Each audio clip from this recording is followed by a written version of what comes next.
So here we are. We need to create a container and use it to determine the ship's initial position. And you might be asking yourself, what is a container? And a container is what we're going to call a rect that describes the world the ship exists in. Now with the container, we can very easily set the boundaries for the ship, like the outer boundaries. And we can also very easily initialize the ship's position at the start of the screen. All right. So I'll show you how that works. I'll go ahead and play my game right now. So here's my ship. Please ignore the blinking white. I tested it on my desktop and that doesn't happen, so something's going on with my laptop. But I have a ship that I can, fly around the world in. The outer boundaries have not been set, and yeah, so we can do that using a container. So here in main, I'm going to make the container. I'm going to come over here and I'm going to say container is equal to pygame.rect. Oh, how do you make a container? How do you make a rect again? Let's see. Pygame.rect. Nope. Let's see. Used get rect there. Pygame rect.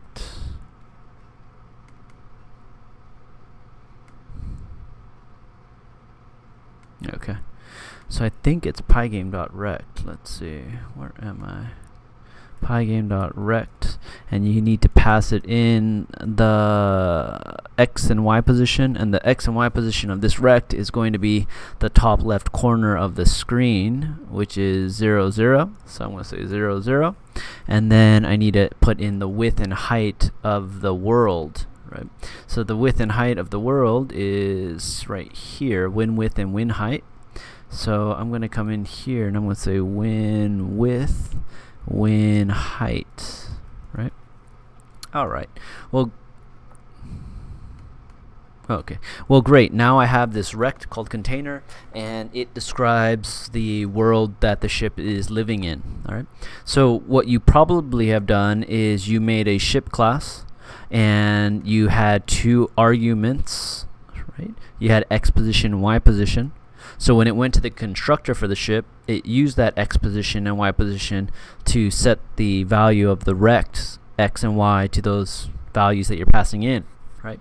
A more easier way to do this is just to pass in the container. All right, and so now the ship over here is going to not take X and Y, it's just going to take in container. And I'm going to make that an instance variable here. So I'm going to say self.container is equal to container. So now this self.container is the rect that describes the world. And then right here, I could say rect dot center x is going to be equal to self dot container dot center x. All right, so basically we're setting the center of the ship to the center of the world, right? That's going to put them dead center, and I think that's right, but I got a little underlined gray here. But yeah, I believe that's right. And then right here on the update method, right, we want to define the boundaries, the outer boundaries of the world.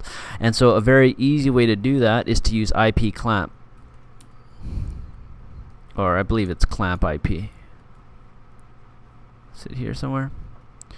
No. How about over here? IP clamp. Nope.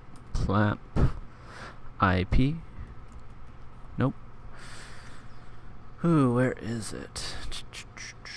Maybe we can go to pygame and we can say IP clamp pygame.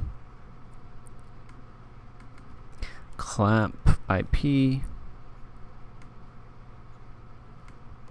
Clamp IP is right here. And so you clamp IP and you pass in the rect. Alright.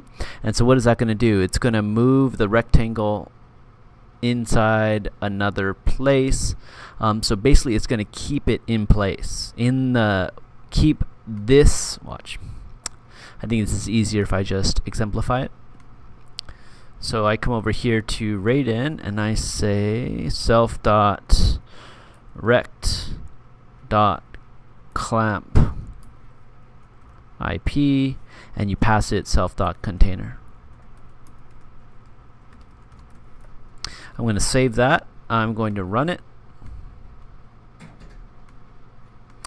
And you can see here that I now cannot move outside of the world. Right? Why? Because of the clamp IP. All right. So I have a ship rect clamped into the container's rect, which is like the world's rect. Okay.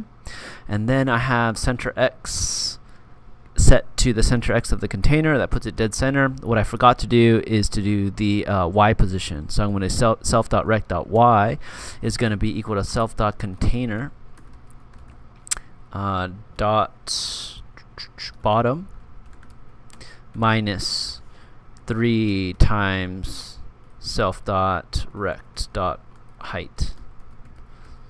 So put him a couple of heights length from the bottom of the screen. So I'm going to run that, and there we go. Right, he's 3 lengths from the bottom of the screen, and he is dead center on the screen, and I have it set with the boundaries using one command. Okay. So there we go.